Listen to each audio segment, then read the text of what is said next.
Welcome to my YouTube channel physics easy. आज हम यहाँ पे आपको क्लास 10th के फिजिक्स के कुछ इंपॉर्टेंट चैप्टर्स हैं उसके बारे में डिस्कस करेंगे। तो सबसे पहले तो हम अपना पहला चैप्टर जो हमारा फिजिक्स का है लाइट रिफ्लेक्शन एंड रिफ्रैक्शन, इसके बारे में हम बातें करेंगे। ठीक है स्टूडेंट, तो आइए चलते हैं, अपना टॉपिक स्टार्ट करते हैं। हमारा पहला टॉपिक है लाइट रिफ्लेक्शन एंड रिफ्रैक्शन। हमारा पहला टॉपिक है लाइट। व्हाट इज लाइट, ये डेफिनेशन बहुत बार पूछी जाती है कि व्हाट इज लाइट। तो simply light is a form of energy. क्या है? Light is a form of energy. Light is a form of energy which enables us to see the object clearly. जो क्या करता है? इनेबल करता है हमको ऑब्जेक्ट को क्लियरली देखने के लिए। अब मान लो कहीं इस रूम में लाइट होगी तो क्या बाहर से लाइट आ रही, फॉल आ रही, स्क्रीन इस वाइट बोर्ड पे फॉल कर रही है, उसके बाद से हमारी आंखों में आ रही है। इससे हमको क्या हो रहा है? ये जो चीज़ें लिखी हुई हैं हमको दिख रही हैं। इसकी एक स्टैंडर्ड डेफिनेशन क्या है? स्टैंडर्ड डिफिनीशन क्या है? उसके बारे में बात करते हैं। Light is a form of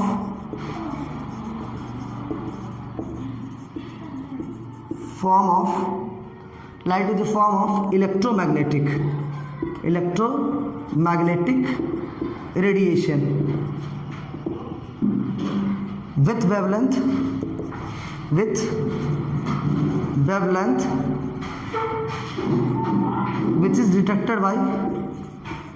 is detected by human आई। ऐसी वेवलेंथ की लाइट जो हमारे ह्यूमन आइज के द्वारा क्या हो, डिटेक्ट हो सके। तो लाइट क्या हमारा इलेक्ट्रोमैग्नेटिक वेव्स है। इलेक्ट्रोमैग्नेटिक वेव्स क्या होते हैं? इलेक्ट्रोमैग्नेटिक वेव्स वेव्स होते हैं जिनको ट्रैवल करने के लिए किसी भी मीडियम की आवश्यकता नहीं होती। वो मीडियम के बिना भी ट्रैवल कर सकते हैं और मीडियम में भी ट्रैवल कर सकते हैं। बात समझ में आई? क्लियर है सारी चीज़ें। इसके बाद हम बात करते हैं इलेक्ट्रोमैग्नेटिक रेडिएशन क्या होता है। What is the meaning of electromagnetic radiation? तो इलेक्ट्रोमैग्नेटिक रेडिएशन में क्या होता है स्टूडेंट? ये इलेक्ट्रोमैग्नेटिक रेडिएशन जिसमें क्या होता है कि एनर्जी क्या होती है? ट्रैवल करती है। एनर्जी ट्रैवल करती है फ्री स्पेस में।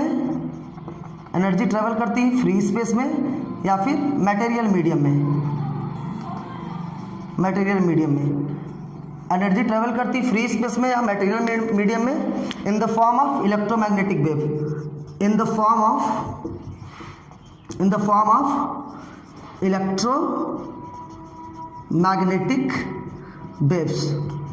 इसके एग्जांपल, इलेक्ट्रोमैग्नेटिक वेव्स के एग्जांपल में, इसके एग्जांपल की बात करें तो पहला एग्जांपल तो हमारा हो जाएगा क्या? Radio waves. फिर हो गए गामा रेस, और एक गामा रेस, एक्स रेस और विजिबल। जो हम ये क्लास 10th का बहुत ही इंपॉर्टेंट चैप्टर है लाइट रिफ्लेक्शन एंड रिफ्रैक्शन। तो इसके जो भी कुछ नेचुरल फिनोमेनाज हैं, जैसे कि इमेज फॉर्मेशन मिरर के द्वारा कैसे होता है, लेंसेज के द्वारा कैसे होता है, बेंडिंग ऑफ लाइट क्यों होती है, ट्विंकलिंग ऑफ स्टार क्यों होता है, एटमॉस्फेरिक रिफ्रैक्शन क्यों होते हैं, कोई भी चीज़ बेंड, कोई भी लाइट रे बेंड कैसे होती है, उसके बारे में हम लोग इस चैप्टर में पढ़ेंगे बहुत अच्छे तरीके से। तो एक चीज़ हम लोग बात करते हैं बेटा, व्हाट इज रिफ्लेक्शन। रिफ्लेक्शन क्या होता है? What is reflection? तो रिफ्लेक्शन के बारे में बात करें तो क्या होता है reflection? The phenomena of bouncing back of light. Reflection मतलब क्या होता है? The phenomena of bouncing back of light from a smooth surface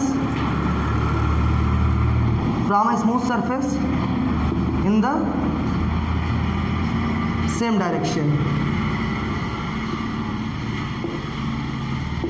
light रे क्या हो रही है? किसी भी स्मूथ सरफेस से टकरा के क्या हो जा रही है? रिफ्लेक्ट हो जा रही है। समझ में आया बच्चों?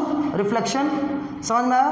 कोई भी जैसे मान लीजिए एक प्लेन मिरर ले लेते हैं। ये मिरर है, ये सिल्वर पॉलिश्ड है, सिल्वर पॉलिश्ड सिल्वर पॉलिश्ड क्यों करते हैं? ताकि जो सरफेस है ये क्या हाईली स्मूथ रहे और इसमें रिफ्लेक्शन अच्छा मिले। 100% आप बोलते हैं कि 99% रिफ्लेक्शन मिलता है। और उधर क्या होती है? जिंक की कोटिंग लगी होती है। इसके बाद क्या होती है? जिंक की कोटिंग होती है। ठीक है बेटा। अब क्या होता है? लाइट रे कहीं से, मान लो यहाँ पे ऑब्जेक्ट रखा है, यहाँ पे कहीं पे लाइट सोर्स रखा है, लाइट सोर्स, यहाँ से लाइट रे फॉल करेगा, लाइट रे रिफ्लेक्ट होकर हमारी आंखों में आएगा। उसके बाद क्या करते हैं? हम इसमें अपनी इमेज को देख सकते हैं। तो यहाँ तक बातें क्लियर हुई। अब बात करते हैं कि लॉज ऑफ रिफ्लेक्शन, रिफ्लेक्शन के लॉज क्या क्या हैं, इसको नोट कर लेना आप लोग अच्छे से। अब बात करते हैं लॉज ऑफ रिफ्लेक्शन के बारे में। तो रिफ्लेक्शन के 2 लॉज हैं जो कि जितने भी टाइप्स के मिरर है, प्लेन मिरर या फिर स्फेरिकल मिरर, सबके लिए एप्लीकेबल है और बहुत इंपॉर्टेंट है। तो 2 लॉज हैं लॉज ऑफ रिफ्लेक्शन। कौन से? Laws of reflection, laws of reflection. Reflection के 2 लॉज हैं। पहला लॉज क्या कहता है? Incident ray, reflected ray and normal to the point of incidence. Normal to the point of incidence, incidence all lie in the same plane। बात करते हैं जैसे कि एक एग्जांपल के थ्रू आपको समझाते हैं। मान लें हमारा प्लेन मिरर है, यहाँ पे ये सिल्वर कलर की कोटिंग लगी हुई है, यहाँ पे लाइट रे फॉल करता है और यहाँ पे रिफ्लेक्ट बैक हो जाता है, रिफ्लेक्ट हो जाता है। यहाँ पे एक इमेजिनरी लाइन बनाते हैं, इसको बोलते हैं normal, normal to the surface है, इसको प्रिंसिपल एक्सिस भी बोलते हैं। यहाँ इसको बोलते हैं इंसिडेंट रे, इसको बोलते हैं रिफ्लेक्टेड रे। तो ये बात समझ में आई इस लॉ से क्या कि incident ray, reflected ray and normal to the point of incident all lie in the same plane. ये सारी चीज़ें क्या होंगी? एक ही प्लेन में लाई करेंगी। और दूसरा लॉस कहता है, सेकेंड लॉस कहता है angle of incidence, angle of incidence is equal to angle of reflection.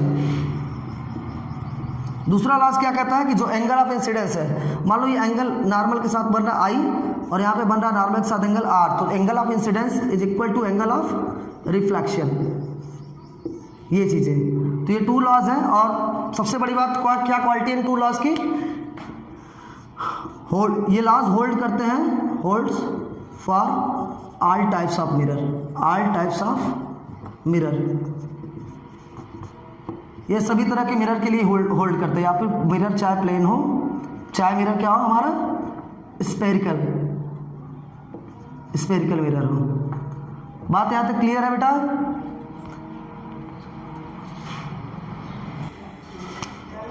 अब बात करते हैं स्टूडेंट्स टाइप्स ऑफ मिरर के बारे में बात करते हैं। टाइप्स ऑफ मिरर, तो 2 तरह के मिरर होते हैं। There are 2 types of mirror. The first is plane mirror, the first हमारी क्या है स्टूडेंट? Plane mirror. और दूसरी क्या है? Spherical mirror, spherical mirror.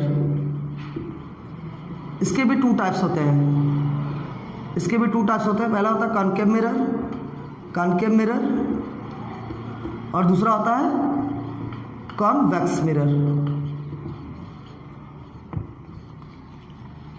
तो पहला होता है प्लेन मिरर, दूसरा होता है स्फेरिकल मिरर। स्फेरिकल मिरर में 2 टाइप्स होते हैं, पहला होता है कॉनकेव मिरर, दूसरा होता है कॉन्वेक्स मिरर।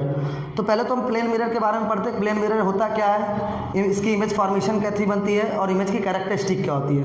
तो सबके घरों में लगभग प्लेन मिरर है, सब लोग उसका यूज करते हैं। तो आइए हम लोग डिस्कस करते हैं प्लेन मिरर के बारे में कि प्लेन मिरर के क्या क्वालिटीज़ हैं, कैसे यूज होता है, इमेज फॉर्मेशन का क्या क्या उसके फीचर्स हैं। तो पहले बात करते हैं प्लेन मिरर के बारे में। प्लेन मिरर, प्लेन मिरर सबके घरों में होता है। ये मैं इसका साइड व्यू बना रहा हूँ, ऐसे एक लाइन खींच देता हूँ, इसको हम क्या कर देते हैं सिल्वर कलर से पॉलिश कर देते हैं। उसके बाद जिंक की कोटिंग होती है। ठीक है बेटा। अब देखो मान लो कि यहाँ पे कहीं ऑब्जेक्ट रखा है, यहाँ पे मान लो कोई ऑब्जेक्ट रखा है, हम अपना क्या कर देते हैं आई को यहाँ सेट कर देते हैं अपने, अपने आई को क्या कर सकते हैं, यहाँ सेट कर देते हैं। मान लो इसकी हमको इमेज चाहिए, इसकी हमको इमेज चाहिए, क्या करेंगे, एक लाइट रे लेके आएंगे, ऐसे लाइट रे रिफ्लेक्ट होगी, आँखों में आएगी, लाइट रे यहाँ से रिफ्लेक्ट होगी, खूबसूरत सा आँखों में आएगी। दूसरी लाइट रे फिर रिफ्लेक्ट हुई, फिर हुई यहाँ पे आँखों में आई, ठीक है। दूसरी लाइट रे रिफ्लेक्ट हुई, थोड़ा सा इधर बना देते हैं, मान लो ऐसे लाइट रे चली, ऐसे रिफ्लेक्ट हुई, अब यहाँ से रिफ्लेक्ट हुई, ऐसे हमारी आंखों में आ गई। और देखो दोनों लाइट रे फॉल हुई हमारी आंखों पे, लेकिन क्या होगा कि दोनों रेज कहीं पे कट नहीं कर रही हैं। जब कहीं पे कट नहीं कर रही है तो इमेज बनेगा ही नहीं। तो हम क्या करेंगे, बैक प्रोड्यूस कराएंगे। इसको अगर बैक प्रोड्यूस कराएंगे तो पीछे ये कहीं कट करेंगी, जहाँ पे पीछे कट करेंगी वहाँ पे देखो इसकी इमेज बन जाएगी। जहाँ पे पीछे कट कर रही है वहाँ पे इसकी इमेज बन रही। मान लो यहाँ से ये अगर एक्स डिस्टेंस पे है तो ये भी डिस्टेंस कितनी हो जाएगी, एक्स हो जाएगी। कि मतलब मिरर से जितनी डिस्टेंस पे ऑब्जेक्ट रखा है, मिरर से उतनी ही दूर पे उसके पीछे क्या हो रही, इमेज बन रही उसकी। और दूसरी बात ये कि रेज देखो यहाँ पे एक्चुअल में मीट नहीं कर रही, वर्चुअली मीट कर रही है। अपीयर्स टू मीट है। रेज क्या है बेटा, रेज क्या है, अपीयर्स टू मीट है, अपीयर्स टू मीट है, रेज अपीयर्स टू मीट है। तो अपीयर्स टू मीट है तो कैसा इमेज बनेगा, वर्चुअल इमेज, वर्चुअल इमेज। और वर्चुअल इमेज कैसी होती है, इरेक्ट होती है, इरेक्ट या फिर अपराइट, मतलब सीधा होता है। वर्चुअल क्या होता है, इरेक्ट होता है, अपराइट होता है, सीधा होता है। ये इमेज की क्वालिटी है। अब एक चीज़ और बताना चाहा बेटा आप लोगों को, तो एक इसमें क्या होता है कि लैटरल इन्वर्जन होता है। इसमें क्या होता है, इमेज का क्या होता है बेटा, लैटरल इन्वर्जन, लैटरल इन्वर्जन होता है। अगर मान लो हम यहाँ पे बी लिख दें और यहाँ मान लो प्लेन मिरर है, तो इधर हमको क्या दिखाई देगा, डी दिखाई देगा। कि मतलब जो राइट साइड जो हमारा है ऑब्जेक्ट का, वो उधर इमेज में क्या हो जाएगा, लेफ्ट साइड हो जाएगा इमेज का। और जो यहाँ पे लेफ्ट साइड है वहाँ पे क्या हो जाएगा, इमेज का राइट साइड हो जाएगा। इसको हम बोलते हैं लैटरल इन्वर्जन। इसका एग्जाम्पल आपको रियल लाइफ एग्जाम्पल दें तो एम्बुलेंस, एम्बुलेंस की गाड़ी देखी है, व्हीकल देखा है एम्बुलेंस वाला, उसमें क्या होता है कि अपोजिट, उल्टा लिखा होता है एम्बुलेंस। क्योंकि जो भी हम साइड मिरर में अगर दूसरी गाड़ी देखें उसको बिल्कुल सीधा पता चले कि एम्बुलेंस की गाड़ी जा रही है, और आराम से उसको क्या करें, पढ़ लें। तो प्लेन मिरर के बारे में पता चला कैसे इमेज बनती है। इमेज कैसी बनती है, वर्चुअल बनती है। और वर्चुअल इमेज कैसी होती है, इरेक्ट होती है। इरेक्ट मतलब सीधा होती है, अपराइट होती है। और एक और मज़ेदार चीज़ बता दें कि जितना दूर मिरर से ऑब्जेक्ट रखा है उतनी दूर पे मिरर से बिहाइंड क्या हो रही, इमेज बन रही है। बात समझ में आई, क्लियर हुई। और जैसे जैसे हम दूर जाते हैं, जैसे जैसे हम दूर जाते हैं वैसे वैसे क्या होता है, इमेज भी हमसे दूर होती जाती है। एक और मज़ेदार चीज़ बताते हैं बेटा आपको कि साइज के बारे में। जो ऑब्जेक्ट की साइज़ है, जो ऑब्जेक्ट की साइज़ है उसी साइज़ का भी क्या बनेगा, सेम साइज़ का हमारा रहेगा इमेज।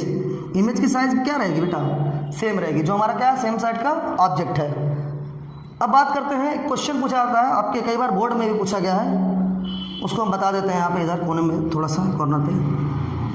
बोर्ड में भी कई बार पूछा जाता है कि प्लेन मिरर का मैग्नीफिकेशन, बोलते हैं प्लेन मिरर का मैग्नीफिकेशन +1 क्यों होता है, ये बातें पूछी जाती है। तो इसका पहले तो मैग्नीफिकेशन बता दें क्या होता है। मैग्नीफिकेशन क्या होता है, ये मैग्नीफिकेशन क्या होता है किसी भी मिरर का, ये बताता है रिलेशन किसके बीच में बेटा, इमेज के साइज के बीच में और ऑब्जेक्ट के साइज के बीच में क्या होता है, रिलेशन बताता है कि इमेज की साइज क्या है और ऑब्जेक्ट की साइज क्या है। तो मैग्नीफिकेशन इक्वल टू क्या हो जाएगा, height of image upon height of object. इसमें क्या होता है, अभी मैंने बताया देखो कि जो हाइट ऑफ इमेज होता है किसके इक्वल होता है, हाइट ऑफ ऑब्जेक्ट के। तो दोनों इक्वल हो जाएगा तो मैग्नीफिकेशन कितना आ जाएगा, +1 आ जाएगा। ये बहुत इंपॉर्टेंट क्वेश्चन है, कई बार बोर्ड में पूछा गया है। इसको आप लोग एक बार देख लीजिएगा। कैरेक्टरिस्टिक का मैंने बता दिया है प्लेन मिरर का कि इसमें वर्चुअल इमेज बनता है, वर्चुअल इमेज इरेक्ट बनती है, सेम साइज का इमेज बनता है, बिहाइंड द मिरर इमेज बनता है, और इमेज के क्या होता है, लैटरल इन्वर्जन होता है। ये बहुत इंपॉर्टेंट है। इमेज कैसे बनती है प्लेन मिरर में, ये मैंने आपको बता दिया। ऑब्जेक्ट यहाँ पर रखा है तो इमेज कहाँ पे बन रही है, यहाँ पे बन रही है। जितनी डिस्टेंस पर रखा है मिरर से उतनी दूर पे ऑब्जेक्ट बन रही है। ये बातें क्लियर हुई बेटा। प्लेन मिरर डिस्कस कर लिया बेटा। अब बात करते हैं स्फेरिकल मिरर के बारे में। तो जैसा कि नाम इसका स्फेरिकल मिरर, हो सकता है कि इसमें होता क्या है कि जो भी ऐसा लगता है कि जो हमने मिरर का पार्ट लिया वो क्या किसी स्फीयर से कटा हुआ है। बताते हैं आपको, जो रिफ्लेक्टिंग सरफेस होता है वो किसी स्फीयर का पार्ट होता है, काट के बनता है स्फेरिकल मिरर। स्फेरिकल मिरर, ठीक है बेटा, MIRROR स्फेरिकल मिरर 2 टाइप्स के होते हैं। पहला होता है कॉनकेव मिरर और दूसरा होता है कॉन्वेक्स मिरर। बहुत बार बच्चे कंफ्यूज होते हैं कौन सा कॉनकेव मिरर है कौन सा कॉन्वेक्स मिरर है। उसको हम बता देंगे इजीली कैसे पता कर सकते हैं। स्फेरिकल मिरर में क्या होता है कि ये एक ऐसा मिरर है कि जैसे लगता है स्फीयर से काट के इसका रिफ्लेक्टिंग सरफेस लिया गया है। इसका जैसे कॉनकेव का एग्जांपल दें, मान लो कॉनकेव मिरर है, ये है कॉनकेव मिरर। केव का मतलब क्या होता है? गुफा। मतलब रिफ्लेक्टिंग सरफेस कहाँ है? गुफा में है। रिफ्लेक्टिंग सरफेस कहाँ पे है बेटा? गुफा में है। और ये बाहर वाला सरफेस क्या है? पॉलिश्ड है। बाहर वाला सरफेस पॉलिश्ड है, रिफ्लेक्टिंग सरफेस क्या है? गुफा में। इसलिए इसको याद करने के लिए बोलते हैं केव, कॉनकेव मिरर। क्लियर है किसको? अब इसको ऐसे इमेजिनरी ड्रा करो तो लगेगा स्फीयर से, देखो ऐसा लग रहा है कि स्फीयर से काट के बना है। देखो एक स्फीयर का कटा हुआ पोर्शन है। बात समझ में आए बेटा? अब बात करते हैं कॉन्वेक्स मिरर की। कॉन्वेक्स मिरर ऐसे बना लेते हैं। कॉन्वेक्स मीन्स उभरा हुआ, हिंदी में अगर बोल कर उभरा हुआ तो ये देखो मिरर, इसका रिफ्लेक्टिंग सरफेस क्या है? उभरा हुआ है, बाहर की तरफ है। तो बाहर वाला सरफेस रिफ्लेक्टिंग है तो अंदर वाला सरफेस क्या होगा? पॉलिश्ड होगा। बात समझिए। और बाहर वाला सरफेस क्या होगा? Reflecting surface. इसकी रिफ्लेक्टिंग सरफेस किधर है बेटा? आउटवर्ड, बाहर की तरफ। इधर रिफ्लेक्टिंग सरफेस किधर है? इनवर्ड, अंदर की तरफ है। ये बहुत मज़ेदार चीज़ है। कई बार पूछा जाता है कि मतलब बच्चे कंफ्यूज हो जाते हैं, कॉनकेव मिरर कौन सा है, कॉन्वेक्स मिरर कौन सा है। कॉनकेव मीन्स जिसका रिफ्लेक्टिंग सरफेस किधर है? गुफा में है। और कॉन्वेक्स मिरर जिसका रिफ्लेक्टिंग सरफेस क्या है? आउटवर्ड है। तो आज के लिए स्टूडेंट इतना ही रहने देते हैं। ये बेसिक हो गया मिरर के बारे में। कुछ रिफ्लेक्शन का मैंने बता दिया, रिफ्लेक्शन के लॉज बता दिए, लाइट के बारे में बता दिया। लाइट क्या होती है? Light is a form of energy which enables us to see the objects. Light को इलेक्ट्रोमैग्नेटिक वेव्स भी कहा जाता है। बाद में लाइट की हिस्ट्री है, उसको किसी दिन अलग लेक्चर वीडियो बनाएंगे, उसमें हम डिस्कस करेंगे लाइट के हिस्ट्री के बारे में।